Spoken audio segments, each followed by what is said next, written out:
اس کی آنکھوں میں رچا ہوا خمار دور ہو گیا اور بیئر کا کسیلا ذائقہ بھی جاتا رہا۔ اب لب سوکھے تھے، آنکھوں میں جلن سی محسوس ہونے لگی، پیاس اور اشتہا بھی۔ اس نے بوتل کھول کر گرم چائے انڈیل لی اور سرد ٹوسٹ پر مکھن لگا کر کھانے لگا۔ بدن میں گرمی اور قوت آ رہی تھی، شانوں کی تھکن معدوم ہونے لگی۔ اب وہ راہ چلتے ہوئے لوگوں، موٹروں اور لاریوں کو غور سے، دلچسپی سے دیکھنے لگا۔ اس وادی میں بیکانیر کے مارواڑی اپنی بھاری بھرکم بیویوں کو پہلگام کی سیر کرانے کے لیے لے کے جا رہے۔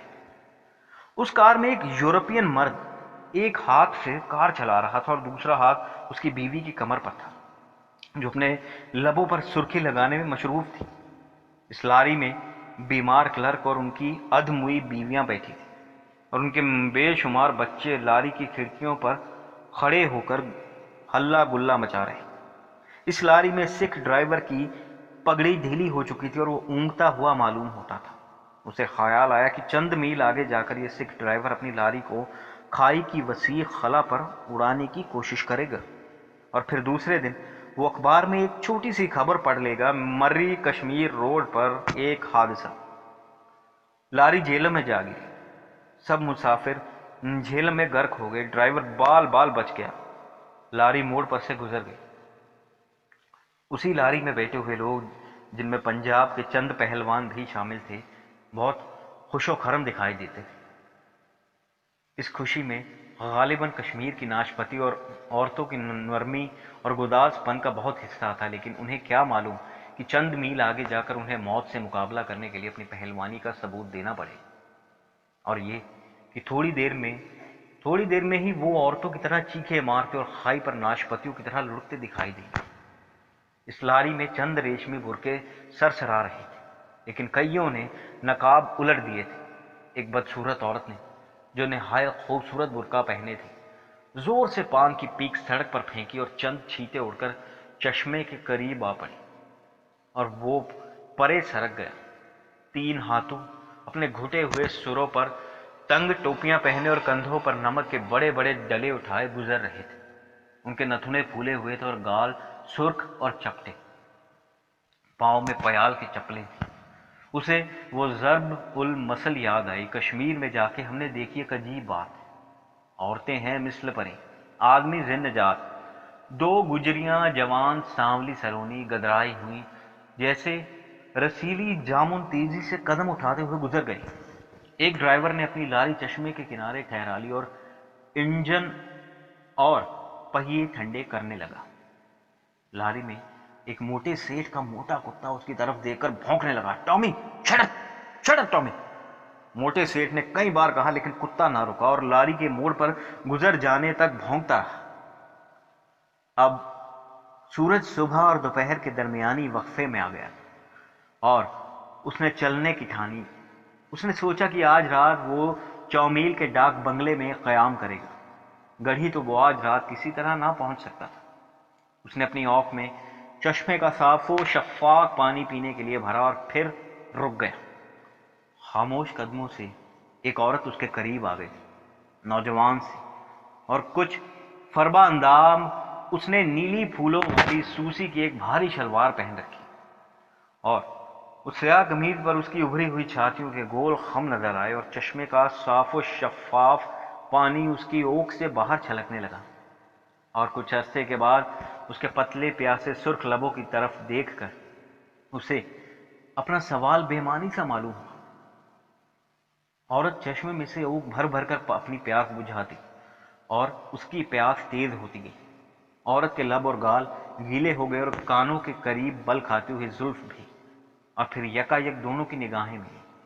عورت نے مسکرا کر اپنی آنکھوں کو ٹھنڈے پانی کے چھینٹے دینے شروع کیے۔ اس نے پوچھا، تم کہاں جا رہی ہو؟ عورت نے کہا، میں نکر میں اپنے میکے گئی تھی، اب بلند کوٹ اپنے خاوند کے پاس جا رہی۔ بلند کوٹ کدھر ہے؟ عورت نے کہا، یہاں سے 7-8 کوس تک تو میں اسی سڑک پر چلوں گی، پھر آگے جنگل سے ایک راستہ اوپر پہاڑی کی طرف چڑھتا ہے، وہ راستہ ہمارے بلند کوٹ کی طرف جاتا ہے، بہت اونچی اور سرد جگہ ہے۔ تو پھر تم وہاں کیوں رہتی ہو؟ یہاں دیکھو کتنا خوشگوار موسم ہے اور چشمے کا پانی کتنا ٹھنڈا اور میٹھا ہے۔ عورت نے ہنس کر کہا ہم بکروال لوگ ہیں، ہم بھیڑوں بکریوں بھینسوں کے گلے پالتے ہیں۔ آج کل ان اونچے علاقوں پر بہت عمدہ عمدہ ہری ہری گھاس ہوتی ہے جو برف کے گھل جانے پر پھوٹتی ہے۔ اس باریک نرم اور ہری دھوپ کو ہمارے مویشی بہت شوق سے کھاتے ہیں، اور چشمے تو وہاں اس سے بھی زیادہ اور ٹھنڈے اور میٹھے ہیں۔ اس نے بات کا رخ بدل کر کہا کیا تم نے کبھی موٹر کی سواری کی ہے؟ ہاں، ایک بار لاری میں بیٹھی تھی جب میری شادی ہوئی تھی۔ کتنا عرصہ ہوا؟ 2 سال۔ وہ اپنا رخت سفر باندھنے لگا۔ عورت کی ناک پر پانی کی 2 بوندیں ابھی تک لٹک رہی اور گیلی زلف داہنے گال سے چپک گئی تھی۔ اس نے کہا تمہاری ناک پر پانی کی 2 بوندیں ہیں۔ اور پھر وہ یکا یک دونوں ہنسنے لگے اور 2 بوندیں، 2 سال، 2 گلائیاں۔ اور اس نے آہستہ سے کہا آؤ تم میری کار میں بیٹھ جاؤ، کم از کم 7-8 کوس تک تو میں تمہیں ساتھ لے جا سکتا ہوں۔ اس نے اس کا ہاتھ پکڑ لیا۔ عورت ہچکچائی لیکن موٹر کا دروازہ کھلا تھا اور اس نے اسے اندر دھکیل دیا۔ اور پھر کیا، یہ موٹر بھی 2 آدمیوں کے سفر کے لیے نہ بنائی گئی تھی، ایک مرد اور غالباً ایک عورت۔ اور اس نے غیر شعری طور پر اپنا ایک ہاتھ اس کی کمر پر رکھ دیا۔ عورت کے جسم میں ایک فقیق سی جھری جھری پیدا ہوئی، جیسے سوئے ہوئے سمندر کی لہریں بیدار ہو جائیں۔ موٹر بھاگتی گئی اور اس کا ہر نفس آتشی ہوتا گیا۔ آگ اور سمندر جن میں بلند کوٹ کی رفتیں غرق ہو جاتی ہے اور وقت مٹ جاتا ہے۔ جب وہ چومیل کے ڈاک بنگلے پر پہنچا تو ہر طرف شام کی اداسی چھا رہی تھی۔ سامنے کا سیاہ پہاڑ کسی وسیع قلعے کی دیوار معلوم ہو رہا تھا اور درختوں کی چوٹیاں پہرے دار کی بندوقیں۔ اب وہ پھر اکیلا تھا۔ اسے اپنے آپ سے، قلعے کی دیوار سے، پہرے داروں کی بندوقوں سے، فضا کی تنہائی سے ڈر محسوس ہوا۔ اپنے آپ سے ڈر، اسی تیرگی سے ڈر جو اس کی روح پر چھائی ہوئی تھی، رات کے گہرے سائے کی طرح، جیسے وہ افسردگی کے دلدل میں اندر ہی اندر دھسا جا رہا ہو۔ اس نے ڈاک بنگلے کے بیرے کو آواز دے کر کہا ایک وائٹ ہارس کھول دو۔ اور پھر اس نے 10 روپے کا نوٹ اس کے ہاتھ میں تھما دیا۔ جانی عزیز کے مقابلے میں 10 روپے کے نوٹ کی کیا اہمیت تھی؟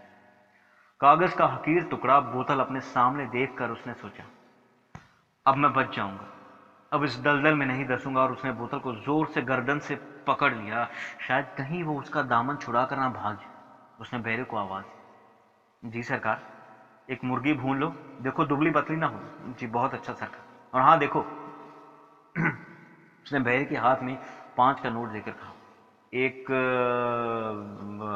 لے آؤ، دبلی پتلی نہ ہو، تمہیں انعام بھی ملے گا۔ بہرے کی بانچیں کھل گئی، آنکھیں چمک اٹھی، گردن کی رگیں ایک قصاب کی طرح تن گئی۔ اس نے خوش ہو کر کہا حضور بے فکر رہیں، ایسا عمدہ چوزا لاؤں گا کہ جاؤ جاؤ، اس نے جلدی سے کہا اور بوتل کو گلاس میں ڈیلنا شروع کیا۔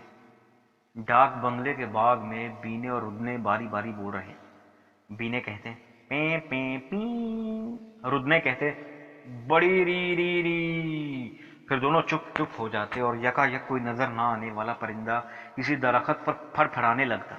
اور اس نے سوچا کہ اسی وقت گیرج میں جا کر اپنی موٹر سے لپٹ جائے اور آنسو بہا بہا کر کہے میں اکیلا ہوں میری جان، میں اکیلا ہوں، مجھے تم سے محبت۔ بڑی ری ری جی جی پی پی، کیا وہ جیے یا پیے؟ بوتل خالی ہو گئی اور وہ میز پر سر پٹک کر جھک کر جانے کو تھا کہ یکا یک کسی نے اس کے شانے کو ہلایا۔ بہرا اس کے پاس کھڑا تھا اور اس کے پاس ایک عورت کھڑی تھی۔ تم کون ہو؟ اس نے ہکلاتے ہوئے پوچھا۔ جی میرا نام زبیدہ ہے، عورت نے کانپتی ہوئی آواز میں کہا۔ وہ کرسی کا سہارا لے کر اٹھا اور کمرے کے اندر جانے کے لیے مڑا۔ بہرے نے اسے سہارا دینا چاہا لیکن اس نے اسے جھڑک کر کہا ہٹ جاؤ، میں کمرے میں خود چلا جاؤں گا۔ وہ اس وقت اس زری سیاح کی طرح محسوس ہو رہا تھا جو کسی دشوار گزار برفستان میں سفر کر رہا۔ ایک سیاہ خائی سی ہر طرف پھیلی ہوئی تھی، صرف کمرے میں ایک کونے پر ایک چھوٹا سا لیمپ جل رہا تھا۔ روشنی چاروں طرف تاریکی کا سمندر اور بیچ میں روشنی کا مینار۔ وہ اس روشنی کی طرف بڑھتا چلا گیا، شاید وہ اب بھی بچ جائے گا۔ یکا یک اس نے پیچھے دروازہ بند ہونے کی آواز سنی اور وہ رک گیا۔ بیرے نے عورت کو اندر دھکیل کر دروازہ باہر سے بند کر دیا تھا۔ عورت دروازے سے لگ کر کھڑی ہو گئی۔ آؤ آؤ، اس نے عورت کی طرف ہاتھ ہلا کر جھومتے ہوئے کہا، ادھر آؤ، روشنی ادھر۔ عورت ہولے ہولے قدموں سے قریب آ گئی۔ اس کے بالوں کے عین درمیان سے ایک سیدھی مانگ نکلی ہوئی تھی، چاندی کے تار کی طرح، اور اس نے دونوں طرف بالوں میں پرتکلف انداز میں ستھا لگایا ہوا تھا۔ ستھے کا موم بالوں پر لیمپ کی روشنی کے انعکاس سے بار بار چمک اٹھتا تھا۔ اس کے کانوں میں چاندی کی ایک ایک بالی لٹک رہی تھی۔ اس نے عورت کے شانے پر جھک کر رازدارانہ لہجے میں کہا، کیوں تم اداس ہو؟ تمہارا نام کیا ہے؟ زبیدہ، اس نے بے جان لہجے میں کہا۔ شبیدہ، شبیدہ شبیدہ، کیا خوب، اس نے اس کے چمکیلے بالوں پر ہاتھ پھیرتے ہوئے کہا، یہ کیا ہے شبیدہ، پیاری شبیدہ؟ یہ ستھا ہے، یہ موم اور جنگل کے جیگن سے بنتا ہے، اس کے بال خوبصورت بنتے ہیں۔ خوبصورت؟ خوبصورت شبیدہ، اس نے ہنسی اور ہچکی کے بیچ میں لہجے میں کہا، تم بہت خوبصورت ہو شبیدہ۔ اس نے زبیدہ سے صاف اور گلابی رخساروں پر انگلیاں پھیرتے ہوئے کہا۔ پھر وہ الگ ہٹ کر کھڑا ہو گیا اور انگلی سے اس کی طرف اشارہ کر کے کہنے لگا، تم شبیدہ ہو؟ نہیں، تم میری ماں ہو اور وہ اس کے قریب گیا۔ عورت نے یکایک اس کے بازوؤں کو جھٹک دیا جیسے اسے کسی سانپ نے ڈس لیا ہو۔ ہاں ہاں ہاں، وہ چلا کر بولا، شبیدہ ماں، شبیدہ میری بہن، شبیدہ میں گناہ گار ہوں، شبیدہ تم یہاں کیوں آئی ہیں؟ میں غریب ہوں، زبیدہ نے آہستہ سے، غریب؟ میرا بچہ بیمار ہے، ذرہ، میرا ننھا سا ذرہ، ڈاکٹر نے کہا اسے نیمونیا ہو گیا ہے، وہ 4 روپے فیس مانگتا ہے۔ بیرے نے مجھے صرف 3 روپے دیے ہیں، خدا کے لیے مجھے 1 روپے اور دے دو۔ نیمونیا؟ اسے خیراتی اسپتال لے جاؤ نا، نیمونیا نہ تھا ذرا، یہاں ایک ہی تو ہسپتال ہے یہاں۔ عورت نے اداس لہجے میں کہا، اور وہ بھی خیراتی؟ میرے اللہ، میں کیا کروں، میں تمہارے پاؤں پڑتی ہوں، خدا کے لیے مجھے 1 روپیہ اور دے دو نا، صرف 1 روپیہ، بش، فکر نہ کرو۔ نہ ننھی شبیدہ، وہ اس کی گردن میں لپٹ کر کہنے لگا، میں تم پر مرتا ہوں شبیدہ۔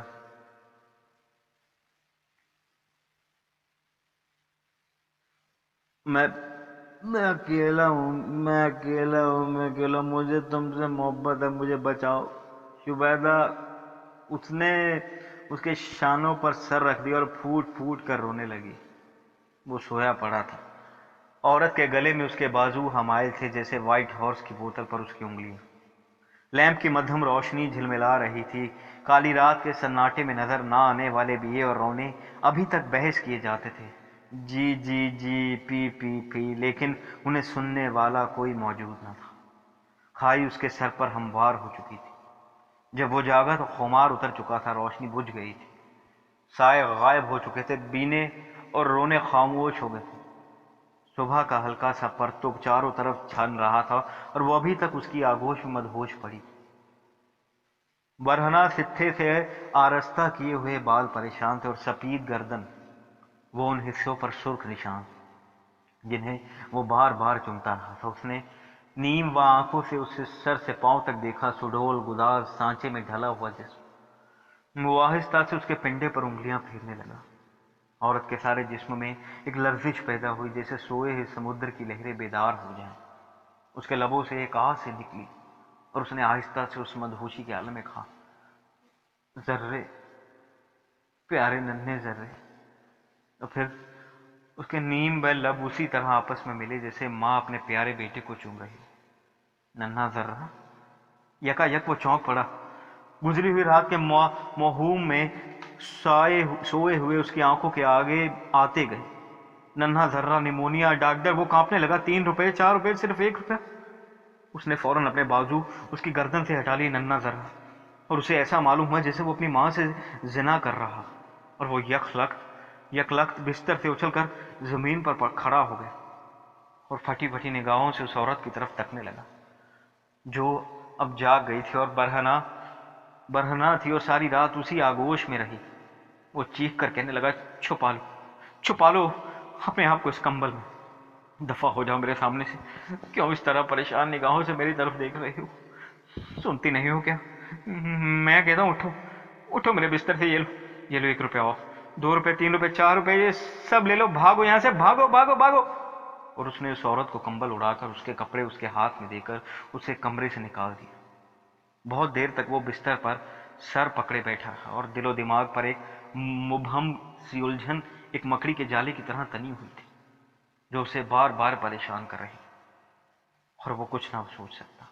بار بار اپنے الجھے ہوئے لمبے بالوں میں انگلیاں پھیر کر اس مکڑی کے جالے کو دور کرنے کی کوشش کرتا رہا۔ آخر جب بہرے نے آ کر اس سے کہا، صاحب غسل خانے میں گرم پانی دھرا ہے، تو وہ بے دلی سے اٹھا اور پوٹیشیم پر میگنیٹ کی پچکاری اٹھا کر غسل خانے میں گھس گئے۔ طبیعت بے مزہ ہو گئی تھی اور منہ کا کڑوا کسیلا ذائقہ ہوش آنے پر بھی دور نہ ہوا۔ شانے بوجھل سے تیل نہا کر وہ برآمدے میں میز پر کوہنیوں کی ٹیک پر ناشتے کا انتظار کرتا رہا اور اپنے آپ کو کوستا رہا۔ ہوشیار بہرے نے ناشتے پر بیئر بوتل حاضر کی۔ بیئر کے خوش رنگ سیال نے آہستہ آہستہ اس کے خیالات کی رو کو بدل دیا۔ اس کی طبیعت مضرہ ہوتی گئی اور وہ آہستہ آہستہ گنگنانے لگا اور سیٹیاں بجانے لگا۔ بیتی ہوئی راتوں کے لمحے خوشگوار اور دلکش بنتے چلے گئے۔ ستھے سے چمکتے ہوئے بال، سیاہ قمیص پر چھاتیوں کے ابھرے ہوئے خم، نہالو کا غیر فانی حسن، بلبل کا نغمہ، پپیے کا پیپی اور سیب کے پھول چاندنی میں ہنستے ہوئے یکا کسی راستے میں چمکتے ہوئے چشمے کا ٹھنڈا پانی اور میٹھا پانی اس کی آنکھوں کے سامنے خوشی سے اچھلنے لگا اور ابل کر کہے لگانے لگا، اور اسے اپنی کار کی یاد آئی جو گیرج میں پڑی اس کی راہ تک رہی تھی۔ وہ کھڑا ہو گیا اور اس نے بہرے کو انعام دے کر پوچھا، گڑھی کا ڈاک بنگلہ یہاں سے کتنے میل دور ہوگا؟ کوئی 110 میل سرکار۔ بہرے کا نام کیا ہے؟ خادم شاہ حضور۔ بہت اچھا آدمی ہے بہرے نے کہا، صاحب لوگوں کا بہت پرانا خادم ہے حضور۔ ڈاک بنگلے کے قریب ایک موڑ کاٹتے ہوئے اسے ایک نیلے رنگ کی کار مل گئی جو ڈاک بنگلے کی طرف آ رہی۔ ایک بھاری جسم اور دوہری تھوڑی والا آدمی جس نے سیاہ پھدنے والی رومی ٹوپی پہن رکھی تھی کار چلا رہا تھا۔ اس کی بغل میں ایک عورت بیٹھی ہوئی تھی، نیلی سوسی کی سلوار، شاہ قمیص پر چھاتیوں کے ابھرے ہوا خم اور آنکھوں میں عادی مجرموں کی سی بے جان اداسی، اور وہ دل ہی دل میں مسکرایا، مرہم نہیں ہے تو ہی نواحائے راز کا، مرہم نہیں ہے تو ہی نواحائے راز کا۔ غریب عورت نے اپنی خیالی عصمت کی خاطر پہاڑوں پر بلند کوٹ بنائے تھے، لیکن حقیقت یہ تھی کہ اس کے میکے اور سسرال ایک میٹھے چشمے سے دوسرے میٹھے چشمے تک اور ایک ڈاک بنگلے سے دوسرے ڈاک بنگلے تک محدود تھے۔